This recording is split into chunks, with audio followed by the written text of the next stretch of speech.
হর হর মহাদেব। ওম নমঃ শিবায়। কেমন আছেন আপনারা সবাই? আমি দীপ্তেজবি মণ্ডল। শিবের শিব ঠাকুরের আমার নাথ দেবাদিদেব মহাদেবের আশীর্বাদ কি সেটা নিয়ে যখন আমি চলে এসেছিলাম, এবারে তো শক্তিকে না আনলে নয়, তাই মা কালীর বা মা দুর্গা যাই বলুন না কেন, শক্তি, মাতা শক্তির আশীর্বাদ কি আপনাদের জন্য, বিশেষ করে কালী মায়ের আশীর্বাদ কি আপনাদের জন্য, আসুন দেখে নেওয়া যাক। যদি এই ভিডিও আপনাদের একটু মনে হয় আপনাদের উপকারে লেগেছে, তাহলে কিন্তু অবশ্যই লাইক, কমেন্ট, শেয়ার, সাবস্ক্রাইব করতে ভুলবেন না। আর এই ভিডিও কালেকটিভ, তাই সবার কাছেই পৌঁছাবে এমনটা নয়, বাট যাদের কাছে পৌঁছাবে অবশ্যই আপনার লাকি। মা আপনাদের চুজ করেছে, বলে না চুজ দেন ওয়ান। তো মা যাকে চুজ করে সে সত্যি খুব লাকি হয়। যাক, কথা না বাড়িয়ে, মা বলছেন নিজেদের ভেতর যা কিছু আপনারা আর বয়ে নিয়ে যেতে পারছেন না, বলা বাহুল্য, যেটা রিলিজ করার প্রয়োজন, যে নেতিবাচক ঘটনা বা পরিস্থিতি আপনাদের মনে দাগ কেটেছিল, সেই জিনিসগুলো আপনাদের এবারে কুরে কুরে খাচ্ছে বা মনে মানসিক শান্তি ভঙ্গ করছে, তেমন জিনিসকে মন থেকে বিতাড়িত করুন। তারা মনেতে স্থান পাওয়ার জায়গা না। মনে স্থান কারা পায়? অবশ্যই শিবশক্তি পায়, হরগৌরী পায়, রাধাকৃষ্ণ পায়। এনাদের মনে স্থান দেওয়া উচিত, বা মনের কাছের মানুষটাকে বা পরিবারের আপনজনদের মনে স্থান দেওয়া উচিত। তো দুর্বলতা কিংবা রাগ কিংবা ঈর্ষা কিংবা নেতিবাচক কোনো জিনিস অবশ্যই মন থেকে বিতাড়িত করুন, তাড়ান। আর তার সাথে সাথে এই টাইমটা হচ্ছে নিজেকে দেখার টাইম। নিজের ভেতরে কি রয়েছে, কি নেই, কি কম, কি বেশি, সেটা সব কিছু দেখার টাইম। রাগ যদি বেশি থাকে, রাগটাকে কম করানোর চেষ্টা করুন। যদি খুব ইমোশনাল হয়ে থাকেন, যদি কোনো রকম কোনো কোমলতা ভাব নিজের মধ্যে না থেকে থাকে, তাহলে কোমল হওয়ার চেষ্টা করুন। মনটাকে কোমলতা দিয়ে ভরিয়ে তুলুন। আর তারই সাথে সাথে যদি এই সোসাইটিতে কিংবা নিজের পরিবারেরই কোনো কেউ আপনজন আপনাকে যদি না বোঝে, খুব কাছের মানুষ যদি না বোঝে, অনাদরে যদি বলে না যে মনের ইচ্ছা হলো, কিন্তু সামনের জনকে বলবো কি বলবো না সেটাই বুঝে উঠতে পারা যাচ্ছে না। কেন না, আগে যখন আপনি তাকে কোনো কথা বলেছিলেন, তখন সে উপহাস করেছে, আপনার সেই ইচ্ছাকে প্রাধান্য দেয়নি, যার ফলে আপনারা এবারে বলতে ভয় পাচ্ছেন। কিন্তু মা এখানে, মাতা শক্তি এখানে বলতে কি চাইছে? মা শক্তি বলছেন যে এইবারে কাউকে বলার কোনো দরকার নেই, নিজের জন্য নিজের স্ট্যান্ড নিন, নিজের জন্য নিজের ইচ্ছা নিজেই পূরণ করুন। নিজের খেতে ইচ্ছা করেছে, নিজেই রান্না করে নিজেকে খাইয়ে দিন। নিজেকে কিছু গিফট করার ইচ্ছে হচ্ছে, ইনকাম সেইভাবে করুন যেভাবে নিজেকে গিফট করতে পারবেন। নিজের দিকে এবার ধ্যান দিন।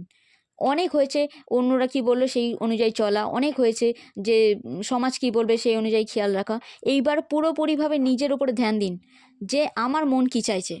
যখনই ভাববেন আপনি একা পড়ছেন, যখনই ভাববেন আপনার মনে কষ্ট কেউ বোঝার নেই, যখনই ভাববেন যে আপনাদের ভেতরের দিকে দেখতে দেখতে দেখতে হঠাৎ করে আপনারা হারিয়ে যাচ্ছেন কোথায়, যখনই ভাববেন যে কোনোভাবে কোনো দিকে কোনো কুলকিনারা খুঁজে পাচ্ছেন না, কোনো দরজা আপনার জন্য খোলা নেই, আপনি বড় একা পড়ছেন, আপনার কথা বোঝার জন্য কোনো মানুষ নেই, তখনই মাথায় রাখবেন যে মাতা শক্তি আপনার সাথে আছে, মাতা জগদম্বা আপনার সাথে আছে। আর মা কোনোদিন তার সন্তানদের একা ছাড়ে না, বিপদের মুখে ঠেলে দেয় না। আর কোনোভাবে এমন কিছু শক্তি, যে শক্তি আপনার সারাক্ষণ আপনার পিছনে ঢাল হয়ে দাঁড়িয়ে আছে, আর এই শক্তি আপনাদেরকে একটা অপরূপ সৌন্দর্যের দিকে ঠেলে দিচ্ছে। মানে নিজেকে কেয়ার করুন, নিজের দিকে ধ্যান দিন, নিজেকে সাজান, নিজের জন্য বাঁচুন। আগে এতদিন যদি সবার জন্য বেঁচে থেকেছিলেন, এবারে নিজের দিকে ধ্যান দেওয়া খুব প্রয়োজন। নিজের মনের ইচ্ছাগুলো নিজেই পূর্ণ করুন। আর তার সাথে সাথে মাতা শক্তির আগমন যাতে আপনাদের লাইফে ঘটে, তার জন্য প্রার্থনা করুন, মায়ের কাছে প্রার্থনা করুন। পাখিদের, বিশেষ করে টিয়া পাখি কিংবা যে কোনো পাখিদের খেতে দিন। পাখিদের খেতে মানে নিজের আগে, সকালবেলা যখন উঠবেন তখন নিজের আগে যেন পাখিদের আপনারা খেতে দেন।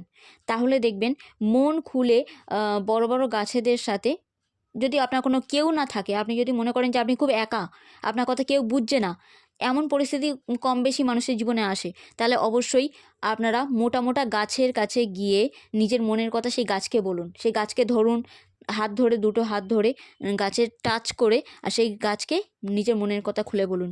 তাহলে দেখবেন একটা টাইমে নেচারে টাইম কাটাতে কাটাতে, পাখিদের খেতে দিতে দিতে আর মাতা শক্তির আশীর্বাদ নিতে নিতে, প্রকৃতি মাতা আপনার মনটাকে পুরো উন্মুক্ত করে তুলবে। আপনি যত সাজগোজ, মানে এটা নয় যে দামি দামি কোনো জামা কাপড় পরলাম বা কিছু না, সাজগোজ মানে নিজের মধ্যে করে নিজে খুশি হওয়া। আপনি যে কাজটা করতে খুব ভালোবাসেন সেই কাজ করুন। আর সবচেয়ে বড় কথা হচ্ছে, যে কাজটা করলে আপনার রাগ বাড়ে, যে কাজটা করলে আপনার মনে কষ্ট কোনো কিছু জেগে ওঠে, সেই কাজ থেকে বিরত থাকুন, দূরে থাকুন। তেমন ধরনের পরিস্থিতি, মানুষজনের থেকে অনেক দূরে দূরে থাকুন। একটু দূরে দূরে থাকবেন, দেখবেন আপনাদের মনের দরজা অটোমেটিক খুলতে শুরু করে দেবে। আর আপনারা যারা সিঙ্গেল আছেন, এই পয়েন্টে মা বলছেন আপনাদের মনের দরজা যদি না খোলে তাহলে কোনো পার্সনও আপনাদের লাইফে আসবে না। আপনার পার্টনার আসতে ওই জন্যই পাচ্ছে না। কিংবা যারা নো কন্ট্যাক্টে আছেন তারা আপনারা লাইফে পার্টনারকে আকর্ষণই করতে পারছেন না ওই একটাই কারণে, কারণ আপনাদের মনের দরজা খোলা নেই। তাই নিজেকে যেভাবে বললো মা, সেইভাবে মেসেজটা আপনারা সেইভাবে নিজের ওপরে অ্যাপ্লাই করুন। আর তবে দেখবেন মাতা শক্তি এখানে মহাবিদ্যা যেটাকে বলা হয়ে থাকে, মা এখানে বলছেন নিজের ভেতরে আবেগকেও যেমনি রাখবে, লজিককেও তেমনি রাখবে। দুটো রেখে তারপরে একসাথে যদি পথ চলে এগিয়ে যান, তাহলে আপনারা বুঝতে পারবেন যে আপনাদের ভেতরে একটা জাগ্রত ভাব কাজ করছে, যেটা আপনাদেরই জন্য মানে পজিটিভ বেনিফিটও দেবে।